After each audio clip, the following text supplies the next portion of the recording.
헌법재판관 3인 후보자의 임명 동의안이 국회를 통과했습니다. AI 기본법과 단통법 폐지안 등 주요 민생 법안 20여 건도 본회의 문턱을 넘었습니다. 한덕수 대통령 권한대행이 헌법재판관 임명을 보류하면서 민주당은 즉시 탄핵안을 본회의에 보고하고 내일 표결하기로 했습니다. 한 권한대행의 탄핵 정국에 여야정 협의체 출범도 불투명해졌습니다. 권영세 국민의힘 비대위원장 내정자에 대한 임명 절차가 오늘 30일 전국이 의결로 마무리됩니다. 민주당은 대통령과 원내대표 그리고 비대위원장 내정자까지 모두 검사 출신이라면서 내란 동일체라고 비판했습니다. 대기자의 시선으로 분석해보는 정가, 동향, 기자, 대기자. 민주당이 발의한 한덕수 대통령 권한대행의 탄핵소추안이 본회의에 보고된 가운데 내일 이뤄질 표결에선 어떤 결과가 나오게 될지 전망해보겠습니다.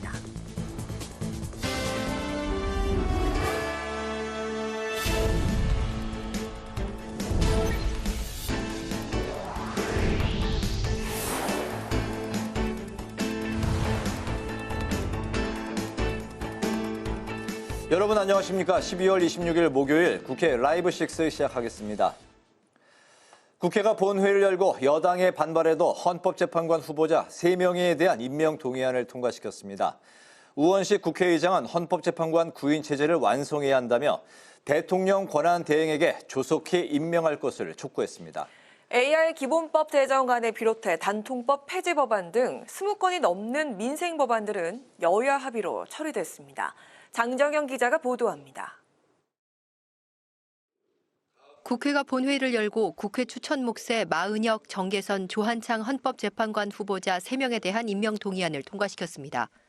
헌법재판관 임명을 반대하는 여당이 대부분 표결에 불참했지만 임명 동의안은 야당 주도로 가결됐습니다. 우원식 국회의장은 임명 동의안 처리 이후 대통령 권한대행을 향해 헌법재판관 구인 체제를 완성하기 위해 지체 없이 임명할 것을 촉구했습니다. 특히 이번 헌법재판관 3인은 여야의 합의로 추천된 분들입니다. 절차에 따른 임명 행위를 두고 여야 합의를 핑계대는 것은 궁색합니다. 옳지도 않습니다. 헌법기관의 정상적 가동이 국가의 불확실성을 해소하는 길이고 9명 체제가 완성된 상태라야 가부간의 어떤 결정이든 탄핵 심판 후 정치, 사회적 혼란을 최소화할 수 있을 것입니다. 20건이 넘는 민생 법안들도 국회를 통과했습니다. 특히 정부가 AI 산업 발전을 지원할 근거와 기준, 규제 등이 명시된 일명 AI 기본법 제정안이 여야 합의로 처리되면서 유럽연합에 이어 세계에서 두 번째로 제정됐습니다.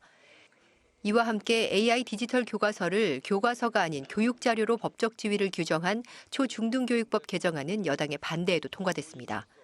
이 밖에 이동통신 단말기 공시지원금 제도와 추가 지원금 상한을 없앤 단통법 폐지안과 KBS, EBS 등 TV 수신료를 다시 전기요금 고지서에 통합 징수하는 내용의 방송법 개정안도 가결됐습니다. 국회 방송 장장은입니다. 한덕수 대통령 권한대행이 헌법재판관 임명을 보류하면서 본회의에는 야당이 발의한 한대행 탄핵소추안도 보고됐습니다. 국정공백 사태를 수습하기 위해 오늘 출범할 예정이었던 여야정 협의체도 탄핵 정국으로 무산됐습니다. 김지수 기자입니다. 12.3 내란 사태 수습이 늦어지면서 대한민국 전체가 마비되고 있다고 지적한 더불어민주당. 윤석열 대통령을 파면하고 내란 잔당들을 처벌하는 것이 대한민국 정상화의 길이라며 그 시작은 헌법재판관 임명이라고 강조했습니다. 헌법재판관을 조속히 임명해 현 6인 체제를 9인 완전체로 구성하자는 것이 바로 대한민국 정상화의 시작입니다. 하지만 한덕수 권한대행이 오늘 대국민 담화를 통해 여야 합의가 먼저라며 헌법재판관 임명을 보류한 상황. 이에 민주당은 권한대행이 아니라 내란대행임을 인정한 담화였다며 한 대행에 대한 탄핵 소추안을 본회의에 보고하는 등 탄핵 절차에 속도를 내고 있습니다. 다만 탄핵안 가결을 위한 정족수를 놓고 여야가 대립하고 있습니다. 민주당은 국무총리 기준이기 때문에 과반인 151명의 찬성이 필요하다는 입장이지만 국민의힘은 200명 이상의 찬성이 필요하다고 맞서고 있습니다. 대통령 탄핵 정족수가 3분의 2인 이유가 무엇입니까? 국정을 통할하는 대통령이 과반으로 탄핵이 될 경우 상시적 국정 혼란의 위험이 있기 때문입니다. 즉 한덕수 대행이 대통령의 직무를 대리하고 있는 만큼 탄핵 정족수도 대통령 기준으로 해야 한다는 겁니다. 국민의힘은 또 다음 권한대행 역시 과반으로 탄핵이 가능해지면 연쇄 탄핵으로 이어져 국정이 초토화된다고 주장했습니다. 이런 가운데 우원식 국회의장과 여야 지도부, 한덕수 권한대행이 참여하는 여야정 협의체 출범은 무산됐습니다. 오늘 실무회의를 열고 민생 법안과 추경 등 다양한 의제를 조율할 예정이었지만 한 대행 탄핵을 둘러싼 여야 대립이 격화되면서 향후 일정도 불투명해졌습니다. 국회방송 김지수입니다. 국민의힘이 오늘 30일 권영세 비상대책위원장 임명을 위한 전국위원회를 열기로 하면서 본격적인 비대위 체제 출범을 앞두고 있습니다. 더불어민주당은 여전히 내란이 진행 중이라며 내란을 진압하는 것이야말로 국정 안정의 첫걸음이라고 강조했습니다. 여야 소식 오다인 기자가 전합니다.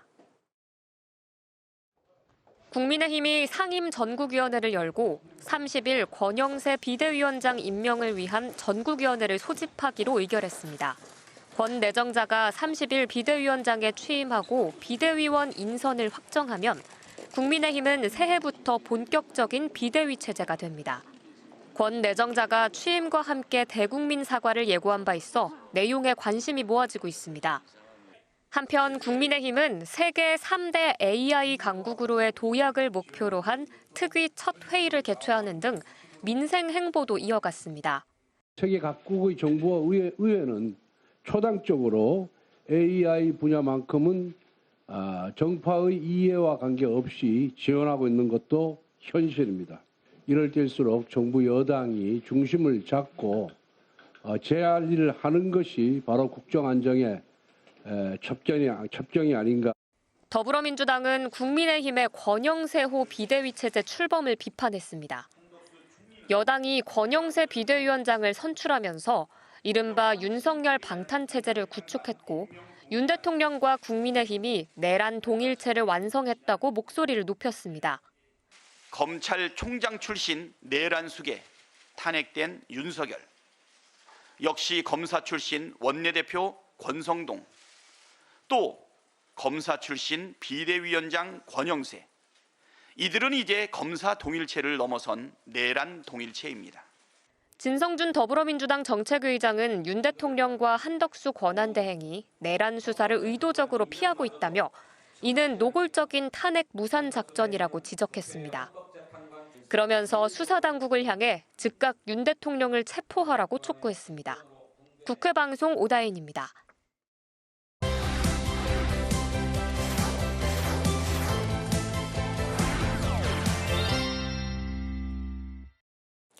오늘 이슈픽 한규미 개건 기자와 함께 윤 대통령의 수사와 탄핵 심판 진행 상황부터 짚어보도록 하겠습니다. 한 기자 안녕하세요. 네, 안녕하세요. 네, 윤 대통령이 공수처 2차 출석 요구에 응하지 않았습니다. 아직 변호인 선임계도 내지 않은 상황이어서 이게 수사를 지연하려는 그런 의도가 아니냐 이런 시각이 있던데요.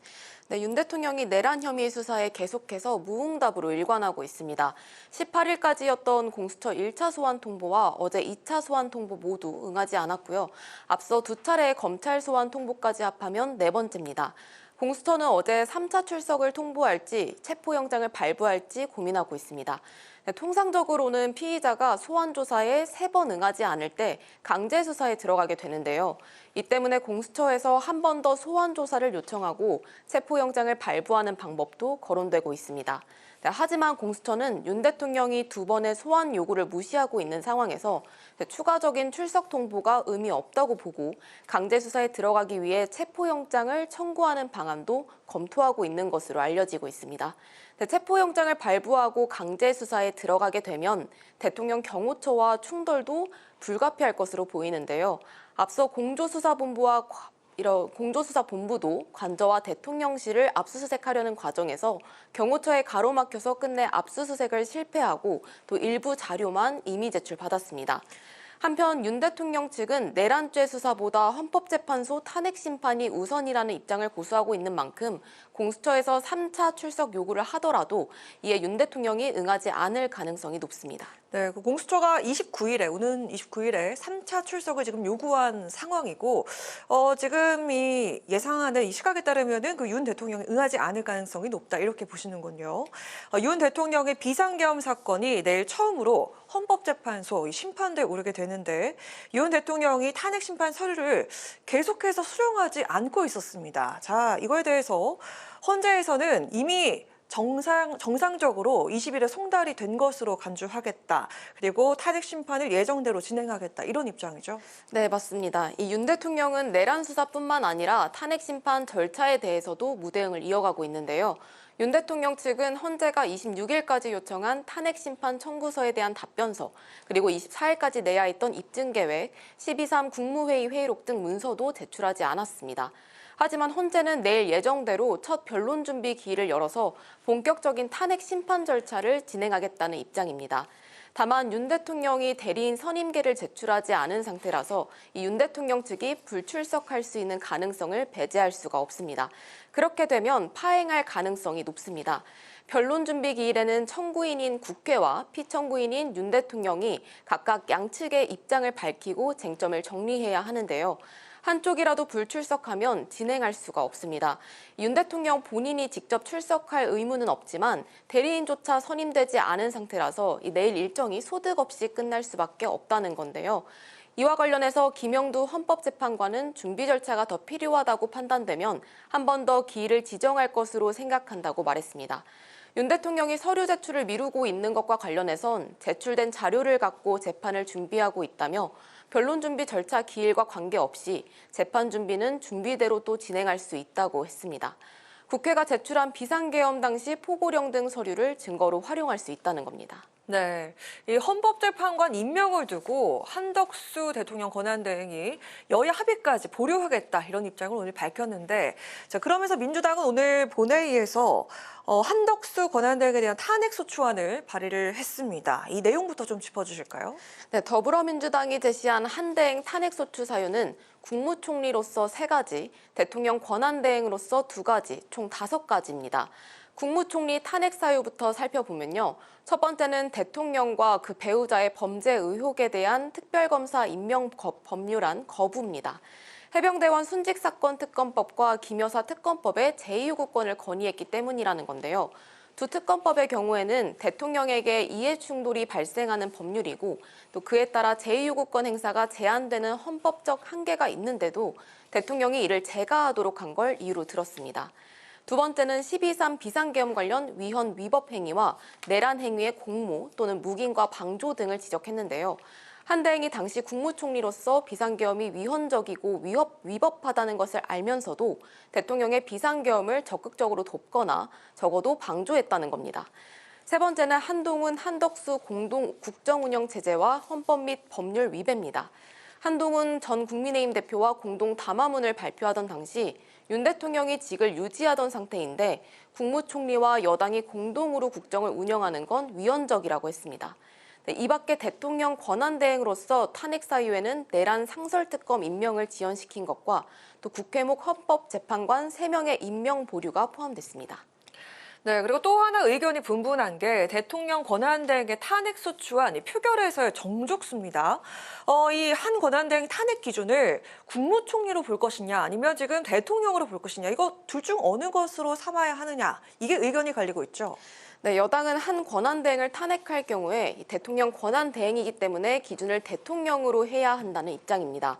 대통령 탄핵소추 기준으로 하면 재적의원 200명 이상 찬성해야 되기 때문에 여당의 이탈표가 필수입니다.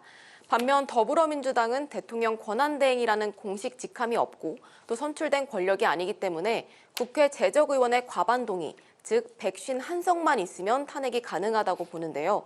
국무총리 기준이라면 야당 단독으로도 가결이 가능한 겁니다. 한편 국회 입법조사처는 한덕수 권한대행에 대한 이 의결 정족수 논란과 관련해서 탄핵 사유 발생 시점에 따라 달라질 수 있다는 점을 언급했는데요. 총리 직무 수행 중 탄핵 사유가 발생했다면 정족수는 재적 의원 과반인 151표가 적용된다는 것과 관련해 학계에서는 이견이 없다고 했습니다. 다만 대통령 권한대행으로서 직무 수행 중 발생한 사유로 인한 이 탄핵은 정족수에 대해 견해가 나뉜다며 두 가지 의견을 밝혔습니다. 네, 오늘 여기까지 들어보도록 하겠습니다. 한규미 기자와 함께했습니다. 고맙습니다.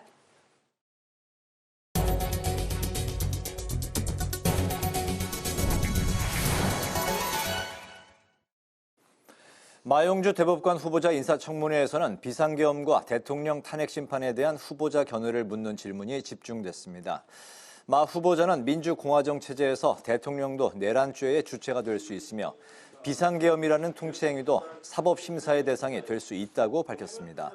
또 대통령 권한대행의 헌법재판관 임명 문제에 대해서는 국회가 적법한 절차에 따라 결의하면 임명권자가 임명해야 한다고 답했습니다.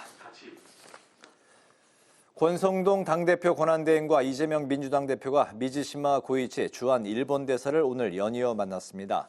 권성동 대행은 다소 혼란스러운 국내 정치 속에서 자유민주주의와 시장경제 가치를 바탕으로 한일 관계와 한미일 협력을 더욱 공고히 할 수 있도록 계속 지원해 나갈 것이라고 밝혔습니다.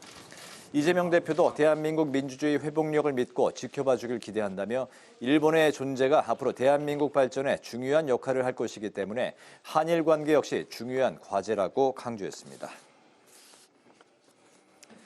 AI에 편향된 데이터를 통한 한국 역사 왜곡의 심각성에 대응하기 위해 국회에서 토론회가 개최됐습니다.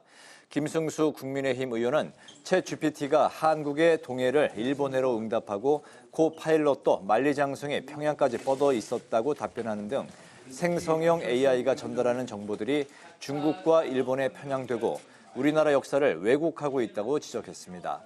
전문가들은 수동적이고 단편적인 대응이 아닌 선제적 출구 전략을 준비해야 한다며 정부와 국회, 학계와 민간 등이 협력해서 TF를 설립해야 한다고 주장했습니다.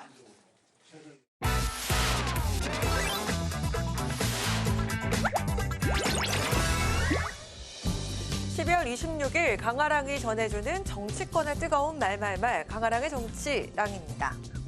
오늘의 주제는 개헌의 골든타임입니다. 탄핵 정국 속 정치권의 새로운 화두로 떠오른 이슈 중 하나가 바로 개헌입니다. 특히 이번 비상계엄 사태를 겪은 만큼 제왕적 대통령제를 끝내야 한다는 주장이 이어지고 있는 건데요. 현 탄핵 정국이 개헌의 적기라고 판단하고 권력구조 개혁에 초점을 맞춘 원포인트 개헌을 제언하는 바입니다. 전직 국회의원 모임이자 여야 원로로 구성된 대한민국 헌정회가 기자회견을 열고 선 개헌, 후 대선을 논의해달라고 공개적으로 요구한 건데요. 개헌의 구체적인 내용은 대통령 4년 중임제와 제왕적 대통령 권한 분산, 국회 민주성 강화를 위한 양원제 등입니다. 앞서 우원식 국회의장 또한 외신 기자회견을 통해 개헌의 필요성을 언급한 바 있습니다. 저는 원래 개헌을 해야 된다고 생각한 개헌론자입니다. 그간 40년 가까운 시기에 큰 변화를 헌법에 담아내고 있지 못했기 때문에 대통령에게 권력이 너무 집중되어 있어서 여러 가지 오판도 생길 수 있고 대통령 권력을 분산시켜서 국회의 권한을 강화시키는 일, 꼭 필요한 일이라고 생각합니다. 현행 개헌 절차를 좀 살펴보겠습니다. 대통령이나 국회 제적인원 과반수의 발의로 개헌안이 발의가 되면 법사위를 거쳐 본회의에 상정됩니다. 이때 제적의원 3분의 2 이상의 찬성으로 의결되면 30일 이내에 국민투표를 거쳐야 하는데요. 국회의원 선거권자의 과반수가 투표에 참여하고 이 중 과반수가 찬성을 해야 헌법 개정안이 확정이 됩니다.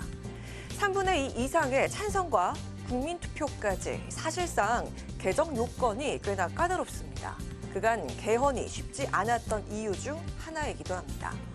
하지만 국민의힘의 권영세 비대위원장, 권성동 원내대표 투톱 체제 역시 개헌 이슈를 본격적으로 띄우겠다는 입장으로 알려졌습니다.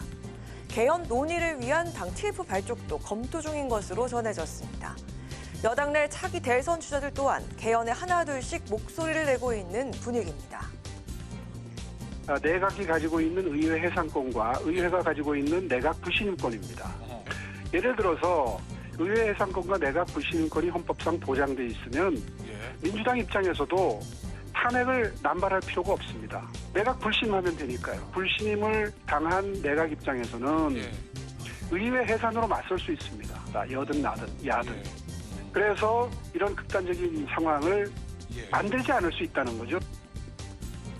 김동연 경기지사를 비롯해 김부겸 전 총리 등 야권의 차기 주자들이 개헌에 대한 공감대가 형성되고 있는 가운데 그렇다면 개헌 실현의 열쇠를 쥐고 있는 야권 주류의 입장은 어떨까요? 이재명 대표 측은 4년 중임제를 중심으로 대통령제를 개편해야 한다는 데는 이견이 없지만 시기적으로 봤을 때 현재는 대통령의 탄핵이 우선이란 입장으로 전해지고 있습니다. 일각에선 개헌 경계론을 강조하는 목소리도 나왔습니다. 비상계엄 전에 가장 강력하게 주장을 했기 때문에 저한테도 그런 얘기를 하고 이건 국민적, 역사적, 시대적 요구를 망각하고 윤석열 내란, 외환 우두머리에 임기 연장을 해주고 탄핵을 방해하는 세력이에요. 그러니까 현 시점에서의 개헌은 윤 대통령이 탄핵을 모면하거나 탄핵 심판을 지연시키려는 여권의 전략이 아니냐는 게 민주당의 의심이기도 한데요. 하지만 분열과 갈등을 부추겨 진영을 양극화시키는 승자 독식 구조와 제왕적 대통령제의 모순을 지적하는 목소리는 여야가 다르지 않습니다. 비상계엄으로 촉발된 현 시국에서 그 어느 때보다 강력하게 제기되고 있는 개헌 주장. 이 난국을 타개하기 위한 진정한 해법이 될 수 있을지 정치권의 진지한 토론 과정이 필요해 보입니다. 지금까지 강하랑의 정치랑이었습니다.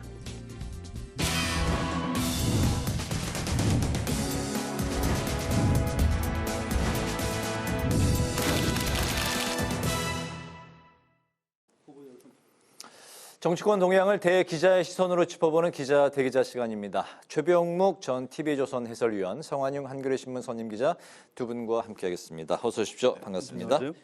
네, 최 기자님께서 발제해 오셨죠?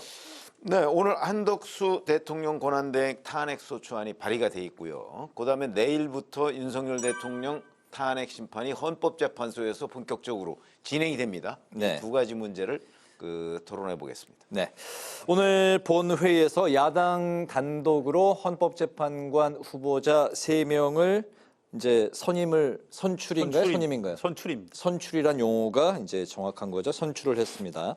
한덕수 권한대행은 여야가 합의할 때까지 헌법재판관 임명을 보류하겠다고 밝혔고, 민주당은 즉각 한 대행의 탄핵 소추안을 발의해서 본회의에 보고를 했습니다.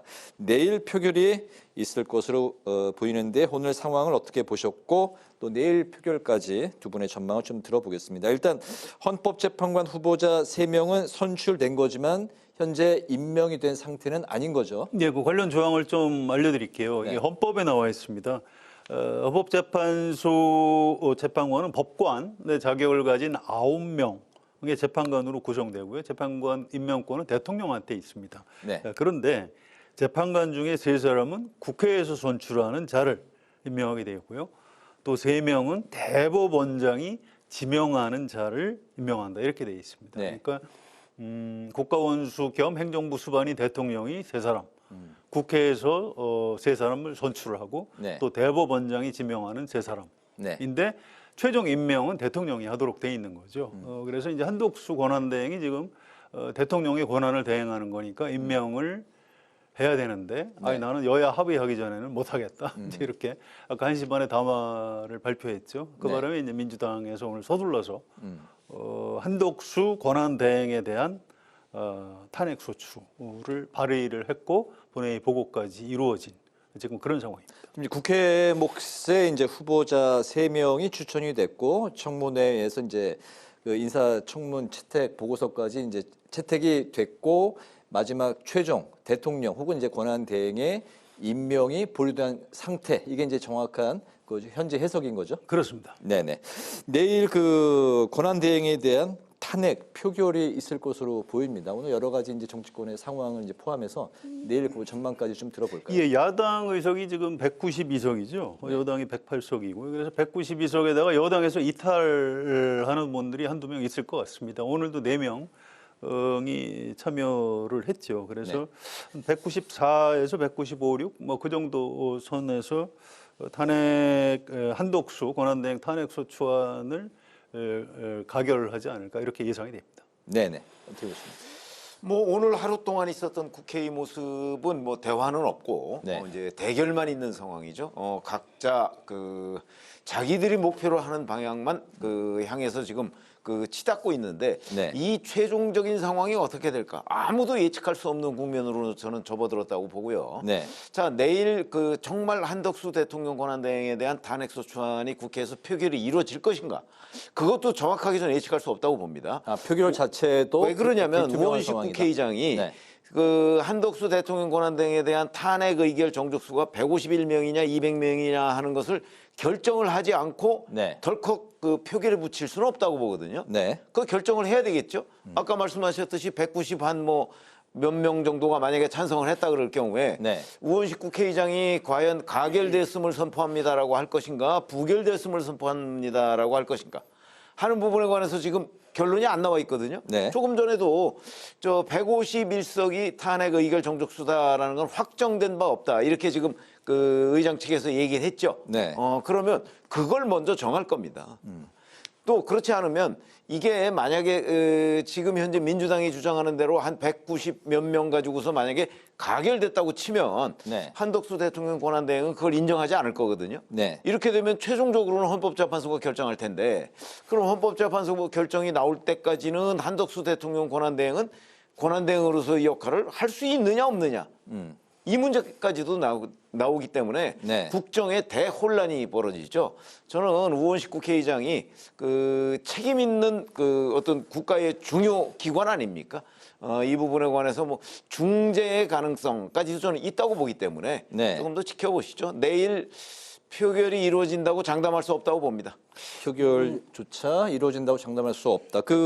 현재 입법조사처는 탄핵 발생 시점이 기준이다라고 이제 밝혔고 헌법재판소는 정해진 바가 없다 이런 입장을 이제 밝힌 상황입니다. 내일 분위기가 좀 어떻게 흘러갈까요? 그러니까 이렇게 보시면 돼. 이게 평가부터 좀 먼저 해야 되는데 오늘 사실은 깜짝 놀랐어요. 저는 한덕수 권한대행이 재판관은 임명을 하고 그다음에 내란 특검하고 김건희 여사 특검법은 지난번에도 위헌적 요소가 있어서 윤석열 대통령이 거부권을 행사했으니 이거를 제가 거부권을 행사할 테니까 그러면 여야가 다시 좀 알아서 정치적으로 합의를 해달라 이렇게 할 줄 알았어요.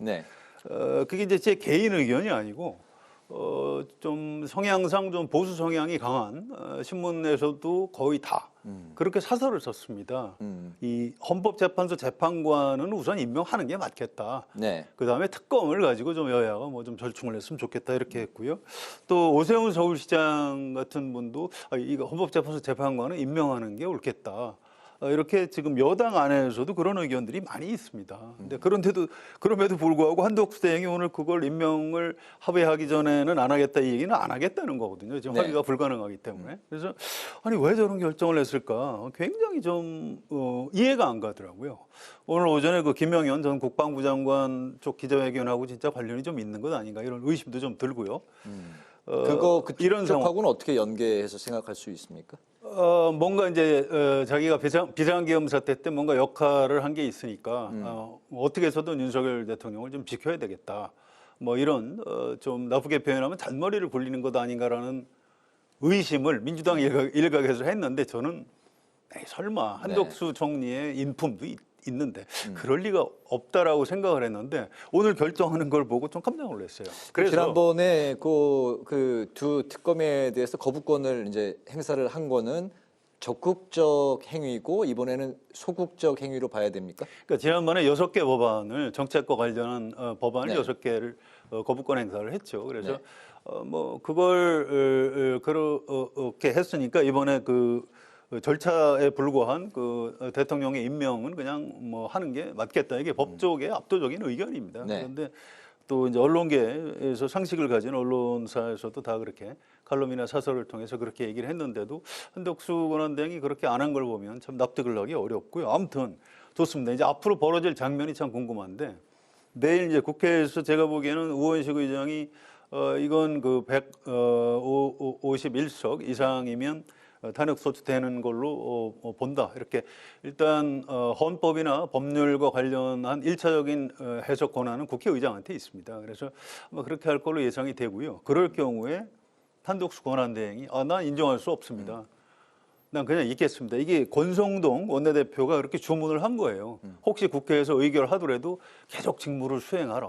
그러니까 우리 그 속된 표현으로 그냥 방에 눌러 앉는 겁니다. 그러니까 방을 나는 방 뺄 생각이 없다. 이제 이렇게 되면 이제 갈 때까지 가는 거예요. 이러면 이걸 본 우리 국민들이 그냥 가만히 있겠습니까? 이제 우리나라가 어떻게 보면 국론 분열되고 절단이 나는 겁니다. 지금 한덕수 권한대행이 지금 거기까지 갈지 굉장히 좀 궁금한 저도 이제 그런 상황입니다. 네네. 그런데 다행히 헌법재판소에 민주당에서 권한쟁의 심판을 낼 수 있는 방법은 있습니다. 이거 국회에 헌법재판소 재판관이 선출 권한이 있는 건데 이걸 가지고 그 대통령 권한대행이 지금 이행을 안 하고 있으니 이 권한쟁의 심판을 해달라 이렇게 하고 권한쟁의 심판은 가처분도 가능하거든요. 그래서 어차피 모든 것이 최종적으로 정리되는 건 아마 헌법재판소에서 정리가 되지 않을까 이렇게 예상합니다. 반대로 이제 내일 그 표결에서 이제 표결이 이제 이루어진다면 이제 국회의장이 가결을 선포하고 했을 경우에 한덕수 권한대행이 이제 헌법재판소에 권한쟁의 심판을 할 수 있는 그런 시나리오까지 생각할 수 있는 건가요? 그래서 뭐 이론적으로는 그럴 수 있겠죠. 그런데 어떤 권한을 일단 인정을 해야 될 거 아니에요. 네. 인정을 해야 나는 그 내 권한을 침해당했다. 그러니까 뭐 내가 헌법재판소에 물어보겠다 이렇게 할 텐데 아니 나는 인정할 수 없다 하고 그냥 자기 사무실을 지키고 있으면은 권한쟁의 심판은 국회에서 해야 되는 거죠. 네. 그걸 한덕수 대행이 할 일은 아닌 게 되는 겁니다. 일단 우 의장은 151석 이상이면 가결이 가능하다라고 이제 보고 있다라고 보시는 거죠? 네, 그럴 걸로 아마 예측이 되는데 그건 이제 확실한 건 내일 이제 돼봐야 알겠죠. 내일 표결이 이루어진다면 굉장히 좀 이렇게 좀 저는 그렇게 보지 않는다고 아까 말씀드렸죠. 혼란스러운 상황이 발생할 수 있는. 아니 그러면 혼란 정도가 아니죠. 아마 거의 나라가 두 쪽이 날 겁니다. 그 정도 그런 식이고요. 이제 국민의힘에서 아마 권한쟁의 심판을 청구할 가능성이 있고요. 그다음에 한덕수 대행은 이제 그러면 직무정지 이렇게 국회가 통보를 할 거 아니겠습니까? 네. 그 직무정지에 대한 가처분을 신청할 가능성이 있죠. 헌재에. 그렇게 되면 헌재는 이게 가처분 신청은 좀 시급을 요하는 부분이니까 아마 먼저 좀 결정을 하려고 하지 않을까. 그렇게 되면 또 윤 대통령에 대한 탄핵 심판이 좀 뒤로 밀리는 것 아닌가. 뭐 이런 여러 가지의 복잡한 과정이 있고요. 그다음에 입법조사처가 뭐라고 얘기했다고 하지만 2016년 12월에 보면 그때 입법조사처는 대통령 권한대행에 대한 탄핵 의결 정족수는 200명이라고 얘기를 했습니다. 뭐 국무총리 때 뭐 한 거 가지고 하면 150일이고 뭐 이런 거 없이요. 그냥 200명이라고 했고요. 헌법재판소 해설서에도 보면 뭐 조금 나눠놓긴 했지만 지금 현재 그 민주당이 추진해 놓은 탄핵소추안 그 탄핵 사유에 보면 뭐 두 가지 정도가 대통령 권한대행으로서 했던 일에 대한 탄핵이거든요. 그렇게 되면 200입니다. 그렇기 때문에 저는 우원식 국회의장이 뻔히 보이는 혼란을 앞에 두고서 몰라 이거는 그냥 151석이 의결 정족수야 이렇게 결정하지 않을 거라고 보죠. 네, 우 의장이 151석으로 이제 한덕수 권한대행에 대한 탄핵 의결 정족수로 할 것 같지 않다. 또 그렇게 할 것 같다. 이제 두 분의 생각이 바뀌는데 내일 직접 한번 그 당면한 상황을 지켜봐야 될 것 같은데. 그러시죠. 아무튼 그 사실관계 관련해서 조금 의견이 다른 게 있는데요. 아마 국민의힘에서 뭘 내기가 어려울 겁니다. 이게 뭐 침해당한 국민의힘이 뭘 침해당한 건 별로 없어요. 그래서 뭐 내기가 어려울 거고요. 또 한덕수 권한대행도 이제 직무정지 가처분 신청을 어디다 내야 될지 모르겠어요. 그냥 일반 법원에 내는 거 아닌가 싶어요. 이게 아니요, 헌재에 낼 수 있습니다. 그런가요? 아무튼 헌법재판소 법을 우리가 평소에 잘 안 보는데 그걸 좀 자세히 볼 필요가 있습니다. 제가 아까 찾아보기로는 권한쟁의 심판은 가처분 절차가 있고요. 또 대통령 탄핵이나 위헌 결정을 할 때는 재판관 6인 이상이 찬성을 해야 되는데 이 권한쟁의 심판은 그냥 과반수더라고요. 그래서 지금 6명 재판관이기 때문에 4명이 뭐 이건 어느 쪽이 옳다 하면은 그렇게 결론이 나도록 이렇게 돼 있습니다. 아마 그런 절차까지 밟게 되지 않을까 이렇게 예상이 됩니다. 권한대행 탄핵에 대한 것도 우리 정치사에서 처음 있는 일이죠. 그렇습니다. 그렇기 때문에 처음입니다. 예, 더욱더 예측하기 좀 쉽지 않은 그런 상황인 것 같습니다. 다음 이슈로 이제 좀 넘어가 보면 윤석열 대통령 탄핵 심판의 첫 변론 준비 기일이 이제 하루 앞으로 다가왔습니다. 대통령 측은 수사보다 탄핵 심판이 우선이라고 이제 밝혔지만 현재 대리인 선임도 하지 않고 또 이제 불출석할 경우에 절차가 이제 계속 좀 공전할 가능성이 제기되고 있는 상황인데요. 세 번째 대통령 탄핵 심판 사건 앞으로 좀 어떻게 진행될지 이것도 좀 예상을 해 보겠습니다. 예. 뭐 윤석열 대통령 측에서 탄핵 심판이 우선이다 이렇게 얘기를 해 놨기 때문에 이제 내일 변론 준비 기일인데 거기에 사실 어차피 변론 준비 기일에 윤석열 대통령 안 나와도 됩니다. 네. 그렇기 때문에 아마 나올 것 같지는 않고 그럼 공전이 될 것이냐? 그건 이제 오늘 저녁과 내일 오전 상황을 좀 봐야 될 것 같아요. 왜냐하면 지금 이제 윤 대통령이 내일 변론 준비기일에 대응을 못하는 것이 네. 과연 대응을 안 하겠다는 뜻은 아닌 것 같은데 그런데 지금까지 그 변호인 선임을 못했단 말이죠.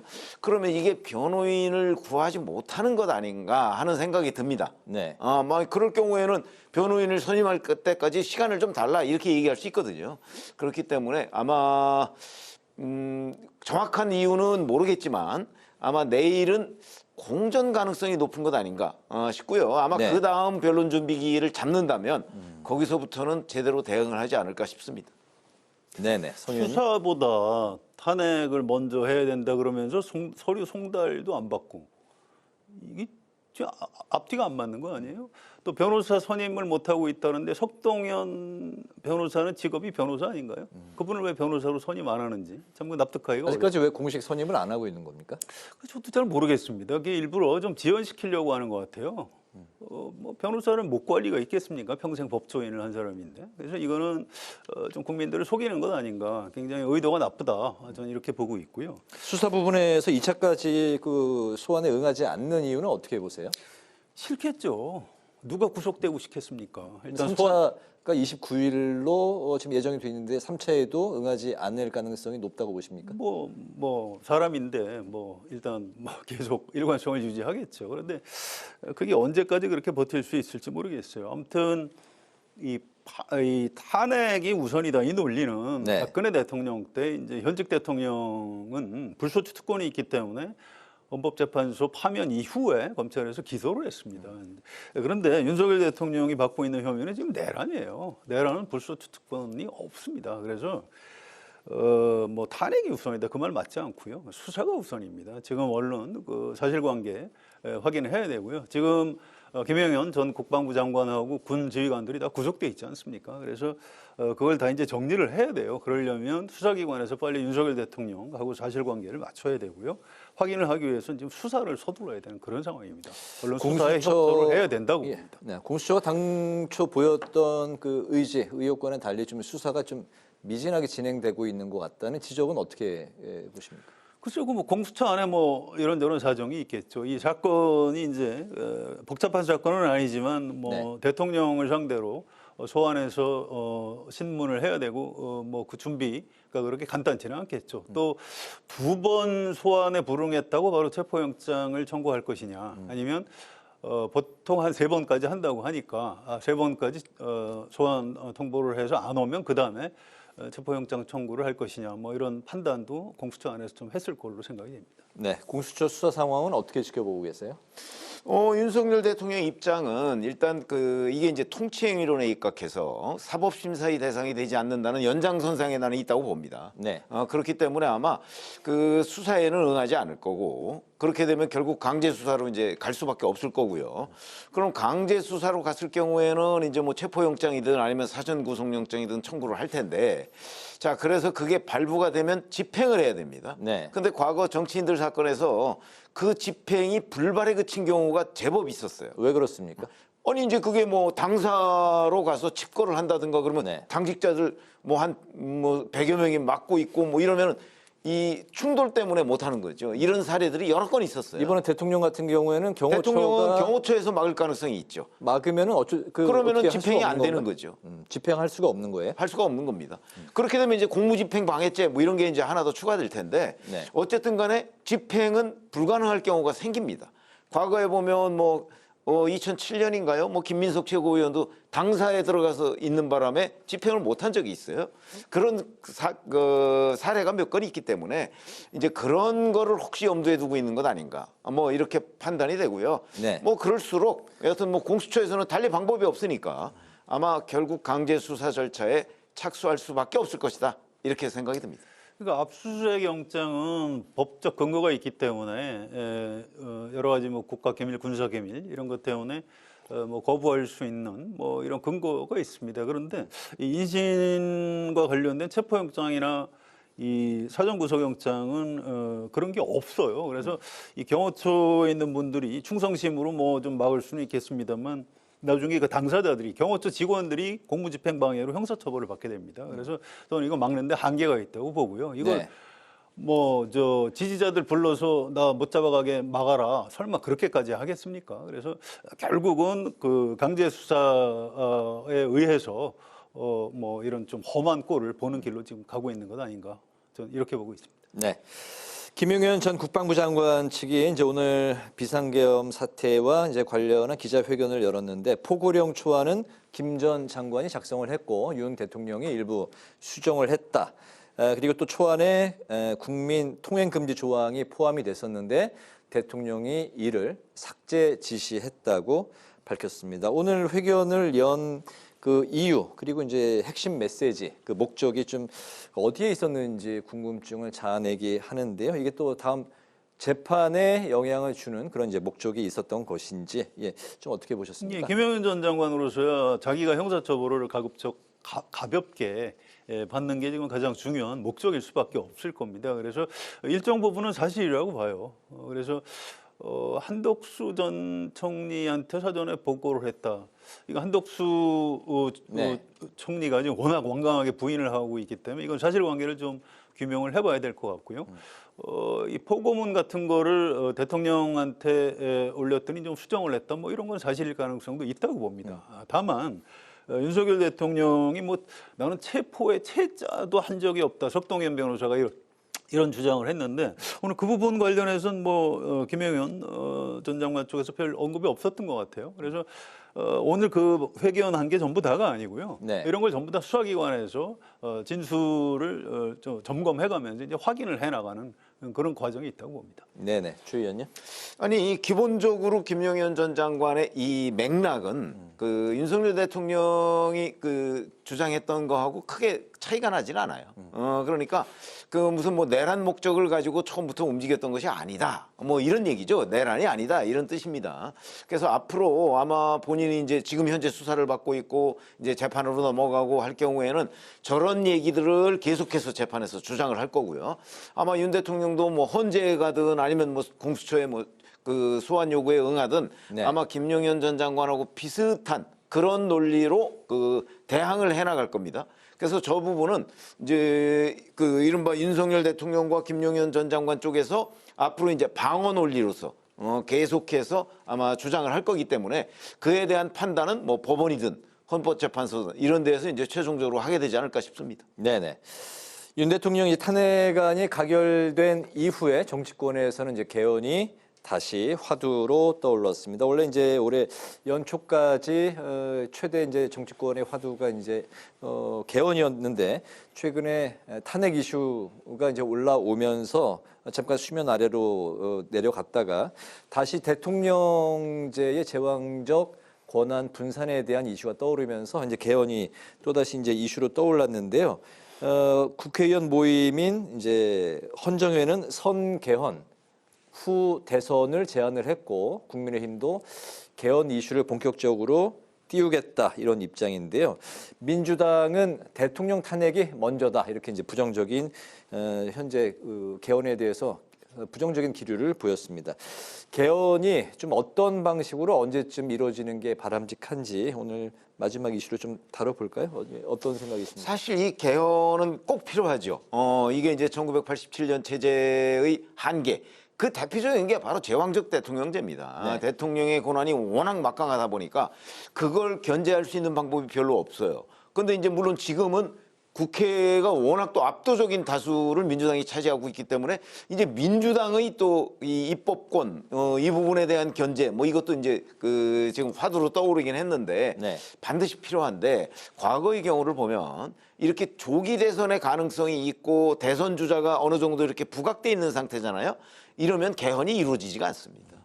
왜냐하면 바로 내가 그 대통령에 가장 근접해 있다고 생각하는 그 후보 측에서 반대하기 때문에 네. 이루어질 수가 없어요. 그러니까 이번에도 지금 뭐 당장 이재명 대표가 반대하고 있을 거요. 뭐 공개적으로는 얘기 안 하지만 그렇기 때문에 아마 헌정회나 이 정치권의 원로들이 개헌의 중요성, 타당성 그게 100번 옳습니다만 네. 현실적으로는 아마 이루어지지 않을 거다. 저는 이렇게 보기 때문에 실제 개헌이 이루어지려면 아마 이제 조기 대선 또는 대선 이런 것들이 좀 먼 훗날의 얘기일 때 여야가 합의하는 거. 네. 아마 그런 방법 외에는 별로 없을 거다. 이렇게 생각합니다.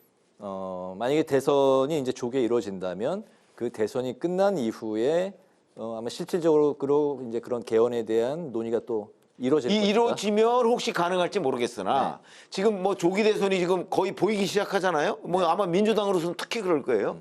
그럴 경우에는 민주당이 동의하지 않을 것이다 이렇게 보는 거죠. 네, 성 의원님. 일단 뭐 번지수가 잘 안 맞아요. 개헌해야 되죠. 언젠가 해야 되는 겁니다. 근데 이제 이렇게 보셔야 돼요. 비상계엄을 성격을 어떻게 보느냐. 저는 친위 쿠데타로 보거든요. 네. 친위 쿠데타 했다가 실패하니까 개헌하자고요. 그러니까 옛날에 박근혜 대통령이 국정농단 그게 막 드러나니까 개헌하자. 그때 국민이 받아줬습니까? 안 받아줬거든요. 저는 개인적으로 신문에 칼럼을 자주 쓰기 때문에 총선 이후에 임기 단축 개헌을 통해서 여야가 좀 합의했으면 좋겠다 이런 제안을 여러 번 했습니다. 네.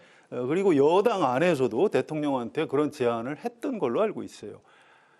아주 싸늘하게 걷어찼다고 합니다. 그래놓고 지금 비상계엄으로 이 나라를 이렇게 뒤집어 놓고 지금 개헌을 하자고 권성동 원내대표도 얘기하고 권영세 비대위원장 후보자도 지금 얘기하고 그러는데 이거는 그냥 윤석열 대통령 좀 이렇게 물타기, 윤 대통령 구하기 뭐 그런 용도에 불과하다고 보고요. 이건 될 것 같지 않고 지금 민심은 탄핵에 이렇게 집중할 수밖에 없는 겁니다. 그래서 개헌 얘기는 뭐 당위론적으로는 맞는 얘기지만 윤석열 대통령 탄핵 이후에 서둘러서 좀 압축해서 하는 방안이 하나 있고요. 안 그러면 다음 대선에 출마하는 사람들이 대선 공약으로 내세워서 그 다음에 이제 개헌을 하는 방안이 있고 이 정도가 가능한 그런 상황인 것 같습니다. 탄핵 이슈가 먼저다. 그렇습니다. 네, 알겠습니다. 오늘 두 분의 한 줄 논평을 들어보면서 마무리하겠습니다. 성 의원님부터 먼저 들어볼까요? 예, 총선에서 이제 정부 여당이 참패했지요. 근데 윤석열 대통령이 이거 부정선거다. 그래서 이제 비상계엄해서 이제 대형 사고 쳤고 또 지금 수사도 안 받고 헌법재판소 송달도 거부하고 지금 이러고 있습니다. 네. 자, 집권 여당은 또 그런 대통령이 계속 대통령 하는 게 옳다고 탄핵에 반대했어요. 또 대통령 권한 대행을 맡은 분은 이 재판관은 임명해야 된다는 우리 상식을 가진 전 언론계의 이 요구사항을 걷어차고 지금 또 윤석열 대통령 구하기에 나선 것 아닌가. 참 이 경제도 어렵고 외교가 모두 위기인데 지금 이게 지금 뭘 하고 있는 건지 도대체 이 국민은 고생하든 말든 나라는 망하든 말든 지금 그 윤석열 대통령하고 국민의힘 정치인들은 좀 해도 너무한다는 생각이 좀 아주 강하게 듭니다. 그래서 오늘 제 한 줄 논평은 양심 없는 대통령, 애국심 없는 여당이라고 하겠습니다. 네, 추 의원님.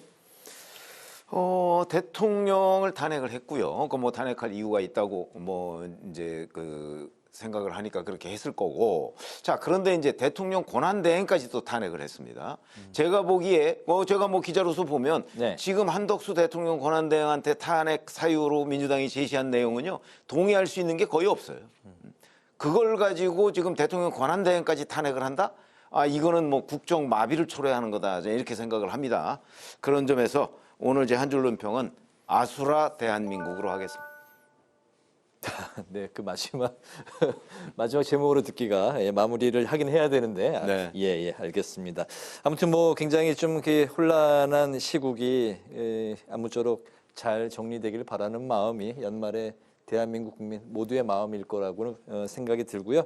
오늘 기자 대기자 여기서 마무리 짓도록 하겠습니다. 지금까지 최병묵 전 TV조선 해설위원, 성완용 한겨레신문 선임 기자와 함께 오늘의 전국 현안을 살펴봤습니다. 두 분 말씀 잘 들었습니다. 감사합니다. 네. 오늘 국회 라이브 6는 여기서 마치겠습니다. 시청해 주신 여러분 고맙습니다.